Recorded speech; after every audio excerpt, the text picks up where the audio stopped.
The Regia Occulta was still open. While we had been standing there, gawping at the orc's cadaver, a second one had walked in through the hidden way. For such a massive thing, it moved very fast. I moved like lead, transfixed by the pain the seething warp gate was lancing into my receptive mind. I heard a feral roar and smelled a foul animal scent. I fell, shoved aside, I think. An auto rifle fired.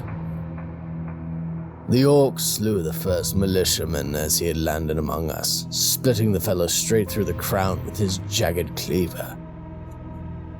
The man collapsed under the force of the blow, his sectioned skull spilling open as the blade jerked back out, his heels drumming the ground.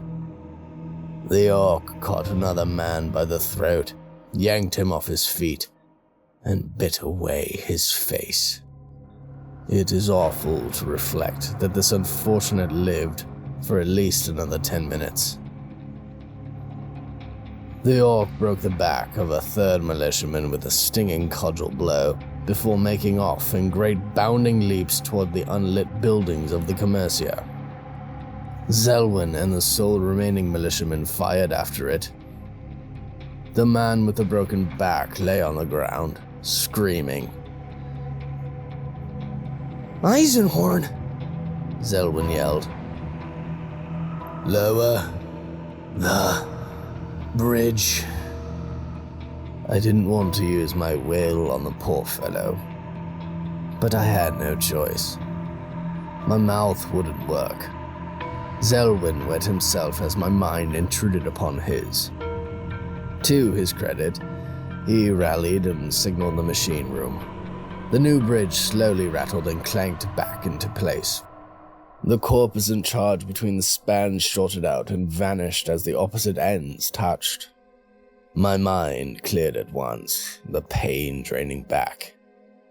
The Regia Occulta was shut. Blood had streamed out of my nose and soaked the front of my jacket. I got up and ran towards the warehouses. The orc had vanished from sight.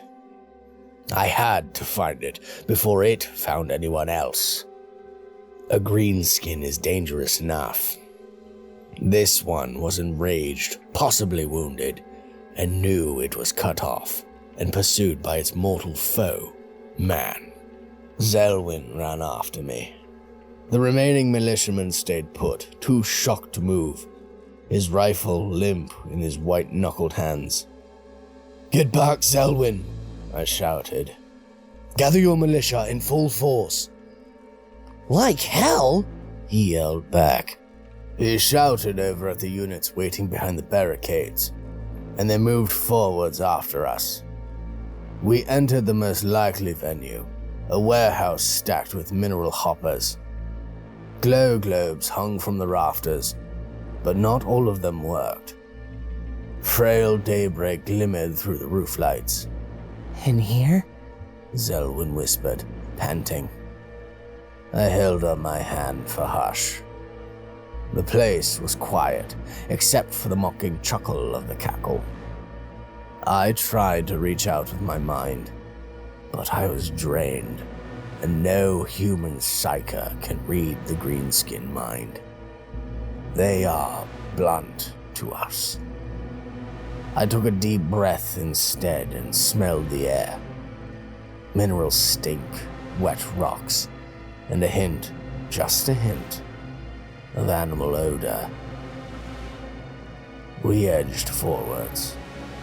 I saw dark, wet spots on the rock creek floor, leading between the piled hoppers.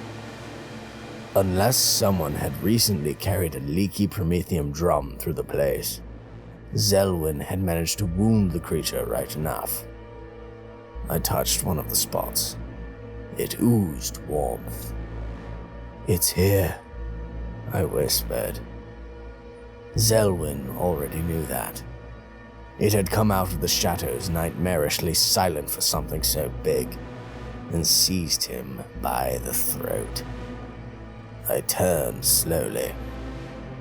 The orc had pulled the Jared Commissioner in against its massive chest, like a mother hugging a baby to its breast. Its left paw entirely encircled the man's neck. Zelwyn's eyes were wide, and his face was pale. The orc raised its right hand and gently rested the massive cleaver on Zelwyn's scalp. Tiny trickles of blood ran down Zelwyn's face. The bull orc's yellow eyes, deep in the brow-ridged sockets, glared at me. Its heavy, flaccid lips wrinkled and twitched. Its tongue, huge and greasy, worked behind its rotting peg teeth. Each one of those teeth was the size of my palm. The orc was not a bright beast, but it was smart enough, instinctive enough, to recognize its predicament. It was bargaining with me, a life for a life. This much I knew. Otherwise, Zelwyn would have been dead already. I thought about taking a shot, but dared not risk hitting the Commissioner. I was too spent, and it was no time to try my aim. Besides, greenskins are notoriously hard to kill. Even if I hit it, one round from a transvasse would not do the trick. All I had was my will. I couldn't impel the orc in any way, but Zelwyn was a different matter. Without hesitation, I reached into the Commissioner's panicking mind. He was still clutching his las pistol, dangling at his side. I squeezed his finger for him. The shot blew clean through the arch of the orc's slabby right foot. The greenskin convulsed in pain, but I already had a grip on Zelwyn's motor function and threw him forwards. I felt his astonishment as his body acted without his permission. He flew out of the orc's briefly weakened grip so fast and hard, he careered forwards and bounced face first off the hopper to my right. I was already firing, my weapon braced in a two-handed grip. I emptied the assault pistol's clip into the greenskin's chest, filling the air with drenching black mist and driving the monster into the stack of mineral hoppers behind it. It smashed heavily into the metal siding, but remained on its feet. I ejected the dead clip and let it drop and clatter to the floor as I snapped home a reload from my coat pocket. I tore off the second clip in one go, firing into the orc's face and neck. The back of its vast skull banged repeatedly against the hopper behind it. Spray patterns of ichor splashed out across the hopper's side. It swayed, then took another step towards me. "Oh, for throne's sake," I hissed.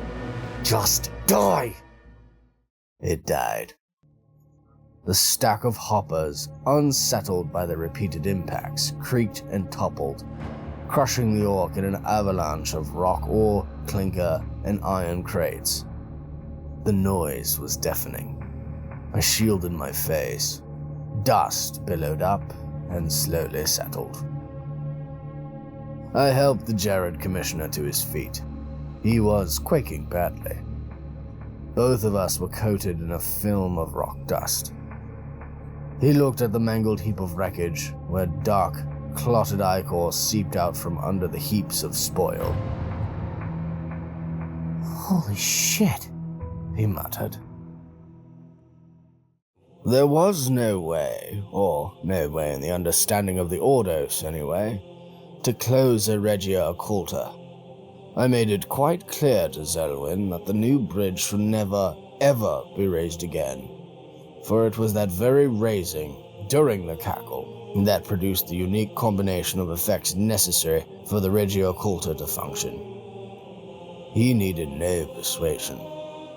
The day before I left Jared County Town, he had the machine room dismantled and the heavy gauge hydraulics uncoupled.